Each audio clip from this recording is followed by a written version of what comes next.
ஒரு நல்ல நாள் பார்த்து சொல்கிறேன்ற ஒரு மூவி எடுத்த ஆறுமுகம் டைரக்டர் பார்த்தீங்கன்னா விஜய் சேதுபதி, ருக்மணி வாசந்த், அதுக்கப்புறமா யோகி பாபு, அப்புறமா பப்ளி, பிருத்திவி இவங்களெல்லாம் வச்சு ஏசுன்ற மூவி எடுத்திருக்காரு. ஸோ இந்த மூவியோட ரிலீஸ் டேட் வந்து சொல்லிட்டாங்க, மே 23 தான். அதே மாதிரி இந்த மூவி வந்து பார்த்தீங்கன்னா ட்ரைலர் வந்து இன்றைக்கி ரிலீஸ் ஆயிருந்துச்சு, பார்க்காதவங்க பார்த்துருங்க.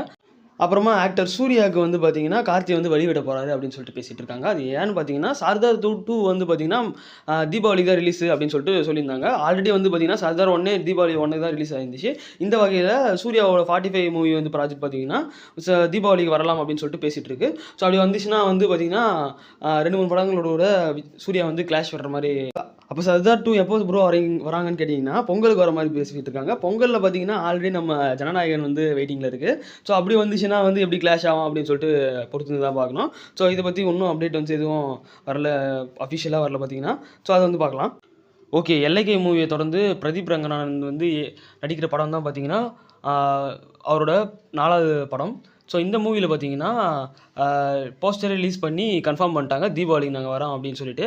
இந்த படம் வந்து பார்த்திங்கன்னா ஒரு லவ் கமர்ஷியல் ஃபிலிமாக தான் வந்து வெளியாகிற மாதிரி இருக்குது. இதில் வந்து மமிதா பைஜு அப்புறமா வந்து பிரதீப் ரங்கநாதன் 2 பேரும் சேர்ந்து நடிச்சிருக்காங்க. இது வந்து கீர்த்தீஸ்வரன் தான் இந்த மூவியை வந்து இயக்கிறதா பேசிகிட்டு இருக்காங்க. அது பார்த்தீங்கன்னா இவரோட ஃபஸ்ட்டு மூவி, இந்த கீர்த்தீஸ்வரன் டேரக்டரோட ஃபஸ்ட்டு மூவி இந்த மூவி அப்படின்னு சொல்லிட்டு சொல்லப்படுது. அதே மாதிரி எல்லைக்கே வந்து தீபாவளிக்கு வரும் அப்படின்னு சொல்லிட்டு நம்ம எல்லாம் எதிர்பார்த்துருந்தோம். பட்னா பார்த்தீங்கன்னா இப்போது இந்த டியூட் மூவி வர்றதுனால எல்லைக்கே வந்து தள்ளி போகிறதுக்கு சான்சஸ் இருக்குது. மேபி வந்து பார்த்தீங்கன்னா ஜூலையில் ரிலீஸ் ஆக சான்சஸ் இருக்குது.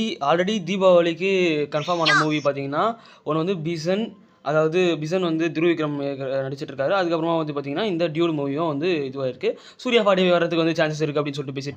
சசிகுமார் சிம்ரனோட டூரிஸ்ட் ஃபேமிலி மூவி வந்து பார்த்தீங்கன்னா இன்றைக்கி வரைக்கும் நல்ல ஒரு கலெக்ஷன் பண்ணிட்டு இருக்கு. ஒரு 29 கோடி கிட்ட வந்துச்சு. இதுக்கு முன்னாடி எந்த சசிகுமாரோட படம் வந்து பார்த்தீங்கன்னா ஹையஸ்ட் க்ரோஸ் அப்படின்னு பார்த்தீங்கன்னா சுந்தரபாண்டியன் படம் பார்த்தீங்கன்னா 26 கோடி வந்து கிராஸ் ஓவர் பண்ணிச்சு. ஸோ இப்போ வந்து அந்த படத்தை வந்து முறியடிச்சு டூரிஸ்ட் ஃபேமிலி மூவி வந்து போயிட்டுருக்கு. ஸோ அது அடுத்தபடி பார்த்தீங்கன்னா அதன் பிறகு குட்டிப்புலி 17 கோடியும், அதுக்கப்புறமா கிடாரி வந்து 15 கோடியும் வந்து கலெக்ஷன் பண்ணியிருக்கு அப்படின்னு சொல்லிட்டு சொல்லப்படுது.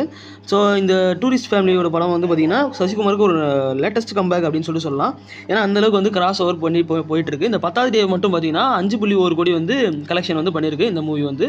ஸோ இந்த வருஷத்தோட ஒரு பிளாக்பஸ்டர் மூவி அப்படின்ட்டு சொல்லலாம்.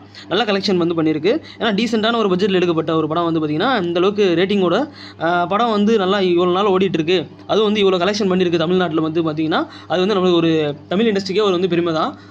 இந்த மாதிரி படங்கள் வந்து பார்த்திங்கன்னா அப்பப்போ தான் வரும். இந்த மாதிரி படங்கள் வரும்போது நம்ம வந்து தமிழ் சினிமா வந்து பார்த்திங்கன்னா அந்த தூக்கி விட்டு அதை வந்து நம்ம வந்து சந்தோஷமாக வந்து அக்செப்ட் பண்ணிக்கணும். இந்த மூவி வந்து அன்எக்ஸ்பெக்டடு ஹிட்டு தான் சொல்லலாம். இந்த மூவி வந்து நீங்கள் பார்த்துருந்தீங்கன்னா அந்த படம் வந்து உங்களுக்கு பிடிச்சிருந்துச்சு அப்படின்னு சொல்லிட்டு இந்த கமெண்ட் செக்ஷனில் கமெண்ட் பண்ணுங்கள். ஓகே, ஒரு சில வருடங்களாக பார்த்தீங்கன்னா தமிழ் சினிமாவில் இண்டஸ்ட்ரியில் ரிலீஸ் ஆகிற எந்த மூவிக்குமே வந்து பார்த்திங்கன்னா நார்த்தில் வந்து அந்தளவுக்கு வரவேற்பு கிடைக்கிறதில்ல. அதில் ஏன் அப்படின்னு சொல்லிட்டு பார்த்தீங்கன்னா மல்டிப்ளெக்ஸ் அப்படின்னு சொல்லிட்டு ஒரு கான்செப்ட் இருக்குது. இந்தியில் வந்து மல்டிப்ளெக்ஸை வந்து ஒரு படம் வந்து ஓடணும் அப்படின்னு சொல்லிட்டு பார்த்தீங்கன்னா அவங்க வந்து 8 வாரம் கழிச்சு தான் டிஜிட்டல் ரைட்ஸ் வந்து கொடுக்கணும். அதாவது 8 வாரம் கழிச்சு தான் டிஜிட்டல் பிளாட்ஃபார்மில் நம்ம வந்து அவங்க அந்த மூவியை வந்து நம்ம ரிலீஸ் பண்ணணும். ஸோ அந்த மாதிரி எந்த படம் வந்து இது வரைக்கும் ரிலீஸ் பண்ணியிருக்காங்கன்னு பார்த்தீங்கன்னா எந்த படமும் அந்த மாதிரி ரிலீஸ் பண்ணதே இல்லை. ஏன்னா இப்போது ஓடிடி பிளாட்ஃபார்மில் கேட்குறது நெட்ஃப்ளிக்ஸாக இருந்தாலும் சரி, பிரைம் வீடியோவாக இருந்தாலும் சரி, யாராக இருந்தாலும் என்ன பண்ணுறாங்கன்னா ஒரு 4 வாரத்துக்குள்ளேயே எங்களுக்கு வந்து படம் வந்து நெட்ஃப்ளிக்ஸில் ரிலீஸ் ஆகிடணும், 4 வாரத்துக்குள்ளேயே ஓடிடி ரைட்ஸ் வந்து ரிலீஸ் ஆகிடணும் அப்படின்னு சொல்லி இந்த வகையில் கூலி படமும் அப்புறமா தக் லைஃப் மூவியோட ப்ரொடக்ஷன் ஒர்க்ஸும் என்ன பண்ணியிருக்காங்கன்னு பார்த்தீங்கன்னா மல்டிப்ளெக்ஸில் நம்மளோட மூவியை வந்து ரிலீஸ் பண்ணணும், கலெக்ஷன் வந்து ஐ வழியை கொண்டு வரணும் அப்படின்றதுக்காக அவங்க வந்து 8 வீக்ஸ் வந்து சைன் பண்ணியிருக்காங்க அப்படின்ட்டு ஒரு நியூஸ் சொல்லப்படுது. இந்த நியூஸ் மட்டும் உண்மையாக இருந்துச்சு அப்படின்ற பட்சத்துக்கு நல்ல ஒரு கலெக்ஷனே வந்து எதிர்பார்க்கலாம். ஏன்னா வந்து மல்டிப்ளெக்ஸ் நார்த் சைடில் வந்து நம்ம மூவிஸ் வந்து ஓடுது அப்படின்னாலே அதுக்கு நல்ல ஒரு வரவேற்பு கிடைக்கும், நல்ல ஒரு கலெக்ஷனும் கிடைக்கும். அதே மாதிரி பார்த்திங்கன்னா இப்போது ஜெயிலர் 2 அதில் வந்து பார்த்திங்கன்னா பாலையா வந்து கேமியோ பண்ணுறாரு அப்படின்னு சொல்லிட்டு நம்ம பேசியிருந்தோம். ஸோ அந்த பாலையா வந்து ஒரு 10 மினிட்ஸ் இல்லை 20 மினிட்ஸ் அந்த மாதிரி தான் பண்ணுற மாதிரி இருக்கும். அவர் போலீஸ் கேரக்டர் அப்படின்னு சொல்லிட்டு எல்லாருக்குமே வந்து தெரியும். அது வந்து நியூஸ் வந்து ஆல்ரெடி அப்டேட் பண்ணியிருந்தோம் நம்ம சேனலில். ஸோ இப்போ வந்து பாலையா வந்து என்ன நியூஸ் பார்த்தீங்கன்னா இந்த 10 மினிட்ஸ் 20 மினிட்ஸ் நடிக்கிறதுக்காகவே இவர் வந்து 50 கோடி வந்து கேட்டிருக்காரு அப்படின்னு சொல்லிட்டு தகவல் வந்திருக்கு. ஸோ இவரோட தனியாக வந்து ஒரு மூவி எடுத்தார், அந்த படத்தில் வந்து ஹீரோவாக நடித்தார் அப்படின்னாலே 50 crores வந்து வர்றது கஷ்டம். பட் நான் இவர் வந்து கேட்டிருக்காரு. அவங்களுக்கு ஓகே. டைரக்டர் மாரி செல்வராகவன் இயக்கத்தில துருவ் விக்ரம் நடிச்சிட்டு இருக்க படம் தான் பார்த்தீங்கன்னா, பைசன். இந்த படம் வந்து தியேட்டர்ஸ்ல தீபாவளி ரிலீஸ் ஆகும் அப்படின்னு சொல்லிட்டு கன்ஃபார்ம் பண்ணியிருந்தாங்க மூவி அஃபிஷியலா. அதே மாதிரி வந்து பார்த்தீங்கன்னா, இந்த மூவி வந்து பார்த்தீங்கன்னா, ஃபுல்லா கபடியை பேஸ் பண்ணி எடுக்கப்பட்ட ஒரு மூவி. இது வந்து ஆல்ரெடி ஒருத்தருடைய வாழ்க்கை சம்பவத்த மையமா வச்சு எடுக்கப்பட்ட படம் தான் இந்த மூவி.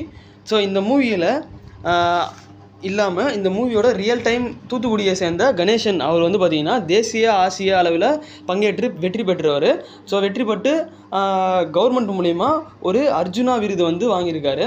ஸோ இந்த படத்தில் துருவ் விக்ரம் நடிக்கிறதுக்காக இவர் வந்து என்ன பண்ணியிருக்காருன்னா, துருவ் விக்ரம் கணேசன் கிட்ட போயிட்டு ஒரு 2 ஆண்டுகள் வந்து பயிற்சி பண்ணியிருக்காரு. எப்படிலாம் வந்து இது பண்ணணும் அப்படின்னு சொல்லிட்டு.